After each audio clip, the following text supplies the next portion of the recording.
T'es un vrai cinéphile si tu connais ces trois films. Le premier, c'est un film muet des années 20, et la moitié du film, c'est juste l'actrice principale en gros plan. On suit son procès, puis ce qui lui arrive après, et c'est tiré d'un vrai événement du XVe siècle et de véritables archives que le réalisateur Karl Theodor Dreyer a retranscrit en film. Ça a fait pleurer Anna Karina dans Vivre sa vie de Godard, et c'était La Passion de Jeanne d'Arc. Le deuxième film, c'est une comédie dramatique française de 1939. Au début, ça ressemble un peu à une grande fête bourgeoise pleine de courtoisie et de petites blagues, mais quand ça avance, tu te rends compte que c'est un regard critique sur l'hypocrisie de cette société. Et à la fin, il y a un mort.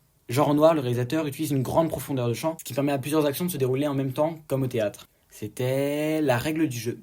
Le troisième film, c'est l'histoire d'une personne qui entre dans une maison très riche. Au début, elle fait juste son job, mais très vite, elle va s'infiltrer dans la famille et elle se rend indispensable. Puis elle va faire introduire une autre personne et ensemble vont profiter de la naïveté et de la richesse de ces bourgeois. Ça parle bien évidemment de la tension entre les classes sociales, et il y a une ambiance assez posée et en même temps un malaise assez constant, jusqu'à une montée en violence qui arrive au dernier acte. C'était... Et non.